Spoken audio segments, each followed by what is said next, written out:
historically there have been 5 Cussler series, 5. Most of us would be doing handsprings if we had one original novel that made the New York Times bestseller list. Uh, but he created a whole series that did, and then created 5 series that did. I mean, so that just is a testimony to the creativity and the genius of Clive Cussler. I mean, he really understood how stories work and what readers wanted. And the fan base is huge and devout, and they're awesome. The Cussler fans are just great. I am working in the Organ File series, one of the 5. The Fargo series is temporarily suspended. I don't know what the future of that is right now, but the other 4 are going big guns. And the Organ Files is a really interesting setup. Juan Cabrillo first appeared as a sort of a throwaway character introduced in a book called Flood Tide, which the main character for the Clive Cussler world is a character named Dirk. That's the main guy, and named after actually Clive's son, Dirk Cussler. And so Dirk is on an adventure and he bumps into this guy, Juan Cabrillo, and they have this ship. But I guess the characters were so well beloved, Clive took it and blew up into a whole series. So make a long story short, imagine an old break bulk cargo carrier. Oh, it's just peeling with rust. If you came on board, if you're a harbor inspector or a customs officer, you can smell that the toilets are backed up. You can smell the Lysol in the air, the paint's peeling off. You see dead flies in the window. I mean, your stomach's starting to turn. You're going green because it's just how's this boat even floating? And so you get on board and you get off as fast as you can because even the captain, who might be an overweight Argentinian, he might be an old Portuguese drunk, he could be anybody. You can't wait to get off the boat. And what you don't realize is that's all a facade.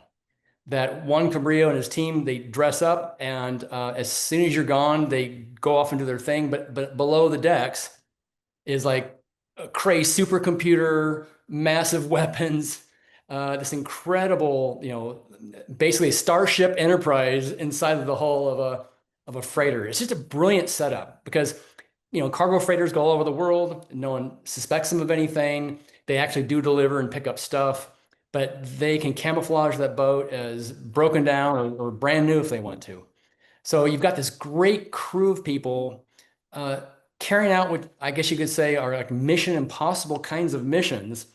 But it's almost like in the context of like the old Star Trek Enterprise, right? It's this, the ship itself is a character. So Juan Cabrillo is the captain of all of this. It was his idea to do this. He's former CIA, as so many characters are in this genre. But he formed his own corporation called The Corporation.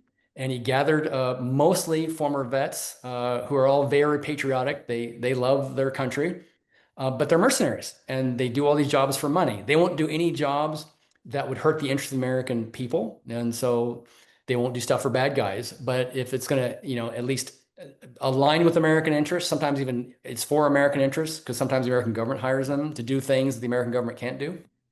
Juan Cabrillo is the guy, and he's this fun, dynamic character, much less serious in some ways.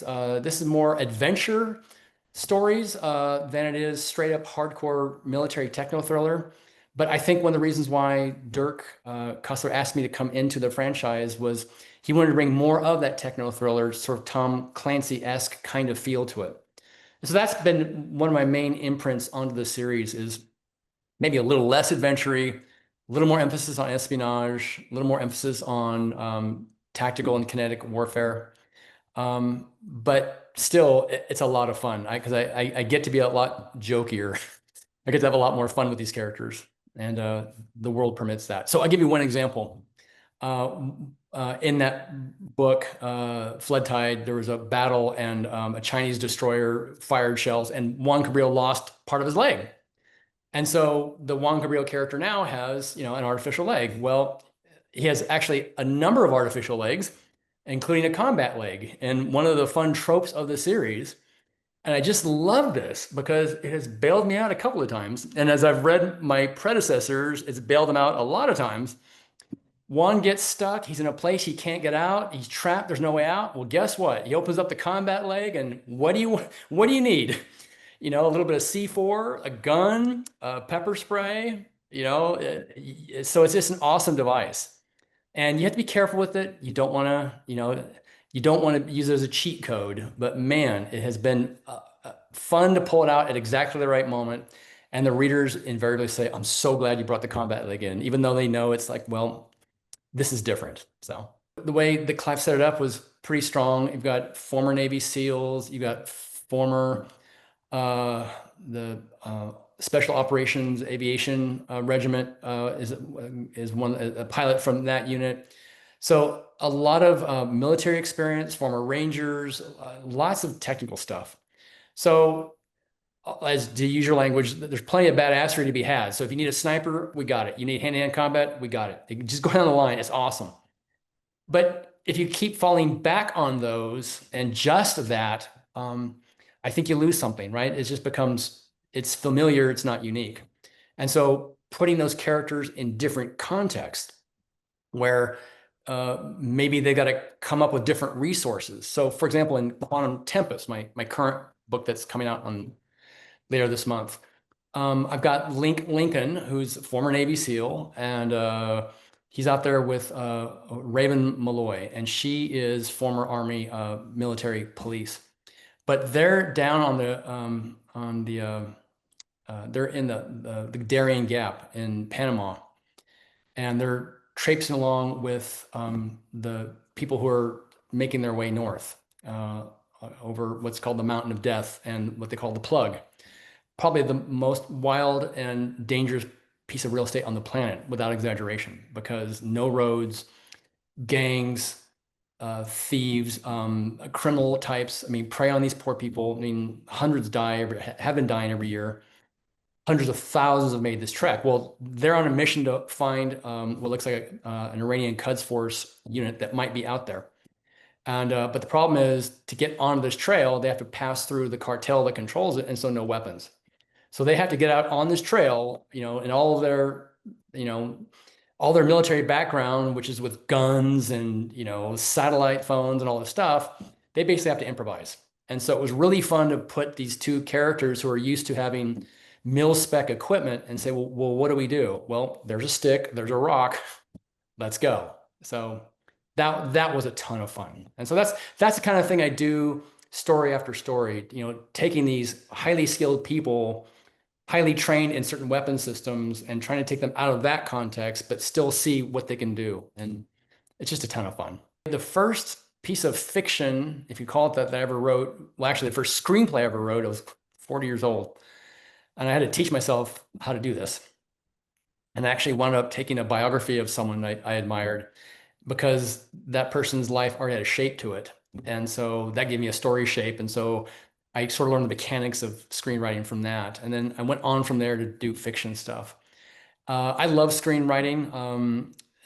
It's its own unique art form. It's as different from novel writing as, poetry is from writing. The great Russian filmmaker Tarkovsky, right, basically talks about film as poetry with light. And that really is what a film is. I mean, it's poetry is all about images, and film is all about images. And so when you write a screenplay, you're creating images. And so really my first self-training in writing was through cinematic dynamics. So when I came to the novel for the first time, which I thought, how do you do this? Well, I had to fall back on what I knew, and that was, screenwriting. And so I try to bring, and I'd say I primarily bring a cinematic eye to the page, as opposed to maybe a literary eye, which is not, that's not praising myself. It's actually not good. I should be more literary than I am. But I think if you can't see it on the page, then you don't have a story. So I think it's really important. And I think especially, oh my word, I think where most thriller novels fail is at the level of action, an action scene. I can't tell you how many times I've read a New York Times best-selling writer, and I open up the story, and the guy runs into a room with a gun and he's shooting people and they all fall dead and they run through. What? What do you mean ran in the room? What room? How big was the room? What was the gun? How many shots did he fire? Where was the bad guys? Why? If I can't see it, it just frustrates me. So, especially on an action scene, I take probably the most care in my writing when I create action scenes. I will literally have blueprints of the room that they're going into. Where's the furniture? Where are the windows? Where are the doors? How many people are going in the room? How many are already there? And and play it out. And then I'll bring my wife in, who's way smarter than me, and who actually doesn't really read a lot of the genre. She prefers more nonfiction stuff. She's an educator, but she's so smart and she's such a good reader that if she reads it and sees it, I know I've got it. I think one of the dangers for us in the genre who write and even who read it, we're so familiar with how these things work, we almost even gloss over it. But for someone who's not in the genre, when she says, "Well, how could he do that?" I go, "Oh," because in my mind, I have already had him do three things before that. You're right, so I need to back it up. So we joke around, but literally sometimes, like on a knife fight, I have literally grabbed my wife and said, "Okay, we're going at this." And so we'll wrestle on the floor. We'll mess around. No actual knives are used, so and please don't do that at home. But I really do some physicality with her and say, "Okay, this does not, yeah, this doesn't work. He couldn't reach the gun that way." And so I'll rewrite the scene and I'll rewrite it until, okay, this works for me. If I play it out and I'll give you a whole different way to say this. If in a screenplay you say there's this battle, you can't say there's a battle because the actors will just look at you and say, "What do I do?" And the director will say, "Well, do something." Well, no, the director can't do that, right? You have to block these actors. What is the actor doing? That's why in the big Hollywood films, they bring in technical advisors. They might bring in a martial artist, a jujitsu guy, or they bring in whoever it is, and they'll actually choreograph these whole things so that when they do it for 1, 2, and 3 days for this 30-second fight, it looks like a real fight. But that just tells you how much you have to think through a fight scene to make it look real. And that's with real actors, and you can see it. So I think it's even more incumbent upon me as a writer to put at least that much energy into creating the action scene on the page so that my reader has the chance of actually seeing it and experiencing it.